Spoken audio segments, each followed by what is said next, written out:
keadilan sosial, sebagaimana termaktub dalam sila kelima, harus menjadi orientasi utama generasi yang cerdas secara intelektual, tangguh secara karakter, dan kuat dalam integritas moral.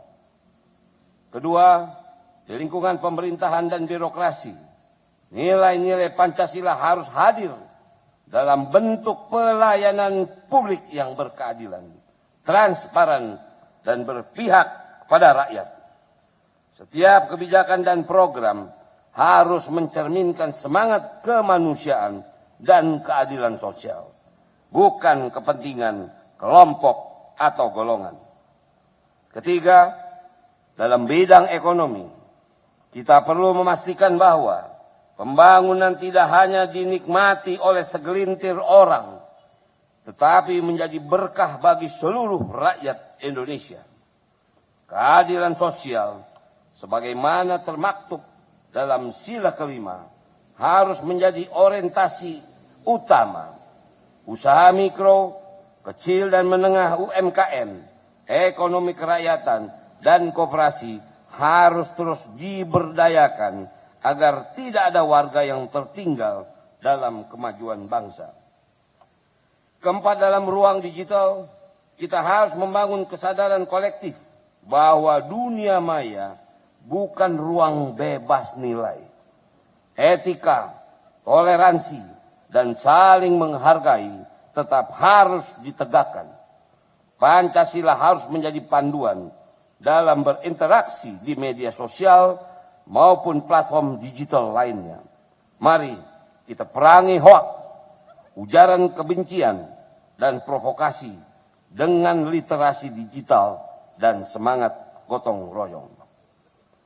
Hadirin yang saya banggakan, BPIP sebagai lembaga yang bertugas membina dan memperkuat ideologi Pancasila harus berkomitmen menghadirkan berbagai program strategis dari pembinaan ideologi di lingkungan pendidikan, pelatihan bagi aparatur sipil negara dan aparat negara, penguatan kurikulum Pancasila, hingga kolaborasi lintas sektor untuk mengaruh utamakan Pancasila di berbagai lapisan masyarakat.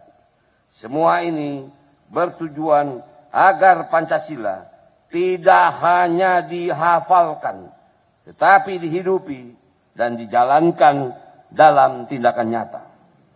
Namun, tugas ini tidak bisa dijalankan sendiri. Kita semua, seluruh elemen bangsa, dari pusat hingga daerah, dari pejabat hingga masyarakat, dari tokoh agama hingga pemuda, memiliki peran untuk menjadi pelaku utama pembumian Pancasila. Mari kita jadikan hari lahir Pancasila ini bukan sekedar seremonial, tetapi momen untuk memperkuat komitmen kita terhadap nilai-nilai luhur bangsa. Jadikan setiap langkah, setiap kebijakan, setiap ucapan, dan tindakan sebagai cerminan dari semangat Pancasila. Kita ingin Indonesia yang maju, bukan hanya secara teknologi, tetapi juga secara moral. Kita tidak ingin Indonesia yang sejahtera bukan hanya dalam angka statistik, tetapi juga dalam rasa keadilan dan persaudaraan. Kita ingin Indonesia yang dihormati dunia, bukan hanya karena kekuatan ekonominya, tetapi karena keluhuran budinya dan kebijaksanaan rakyatnya. Saudara-saudari sekalian, peringatan hari lahir Pancasila ini harus menjadi pengingat bahwa masa depan bangsa berada di tangan kita. Jika kita ingin mewujudkan Indonesia Raya, maka tidak ada jalan lain selain memastikan bahwa Pancasila tetap menjadi jiwa dalam setiap denyut nadi pembangunan. Akhirnya, marilah kita terus bergotong royong, menjaga persatuan, menghargai perbedaan, dan menanamkan nilai-nilai Pancasila dalam setiap aspek kehidupan.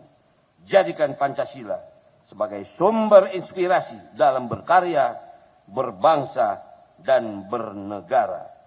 Dirgahayu Pancasila, jayalah Indonesiaku.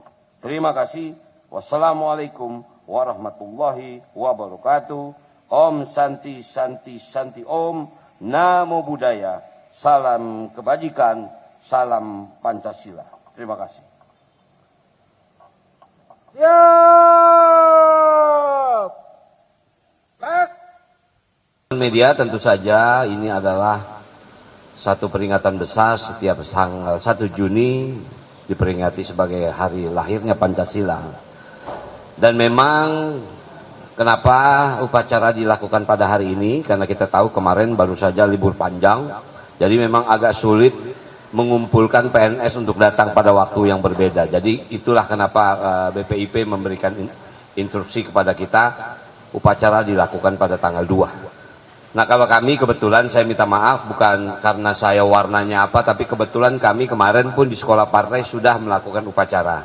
Nah karena dalam skup yang kecil kita bisa kumpulkan. Nah jadi intinya Hari Pancasila ini memang diperingati di seluruh Indonesia dan bertepatan juga pada tanggal yang sama, yaitu hari Senin ini. Mungkin itu inti dari. Kalau ada pertanyaan silakan. Ya. Pak izin, kemarin bilang katanya ondel-ondel tidak akan bisa dibuat untuk mengamen, Pak. Itu ada regulasinya nggak nanti? Ya. Ada regulasinya? Mungkin artinya begini, kita sudah sangat tahu bahwa ondel-ondel itu sebetulnya adalah sebuah kegiatan yang ritualnya cukup pada waktu sejarahnya. Belakangan memang kita lihat kan ondel-ondel hanya dianggap sebagai ornamen mainan kan. Nah itu yang membuat Pak Gup sebetulnya agak prihatin. Nah kebetulan kita ini artinya sedang menyusun satu perda tentang lembaga adat Betawi.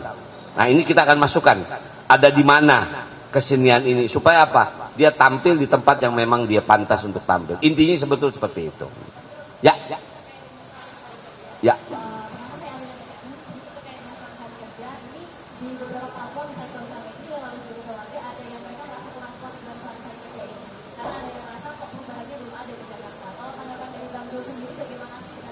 Kita memang tidak merubah fisik besar ya. Kita tidak merubah Jakarta menjadi lebar jalannya atau gedung semakin tidak. Tapi makanya kan Pak Gup selalu bicara tentang disparitas. Di Jakarta ini jenjang kaya dengan miskin terlalu jomplang. Maka itu kita misalnya, saya tidak mengatakan wilayah lain, nggak usahlah kita membandingkan wilayah. Tapi Jakarta ini yang paling basic misalnya hampir 6.500 sekian. Ijazah anak-anak kita tidak terambil karena ekonomi. Itu kan gerakan yang simpel, tapi kita lakukan itu. Kemudian KIP, KJP, Kartu Jakarta Pintar. Dari 500.000 kita tingkatkan menjadi 700.000 sekian. Memang tidak kolosal. Kita tidak memerlukan gerakan yang kolosal. Kita yang fondasi-fondasi saja. Kemudian misal kemarin dengan kita me-upgrade Jaki. Karena kepentingannya memang semakin banyak, ambulan segala macam. Nah artinya memang kita tidak membuat bangunan mewah, tidak. Tapi dalam penyusunan di 5 tahun ini kita akan membangun. Tapi untuk yang 100 hari hanya 40 program, bukan yang besar-besar. Yang paling fondasi, itu alasannya.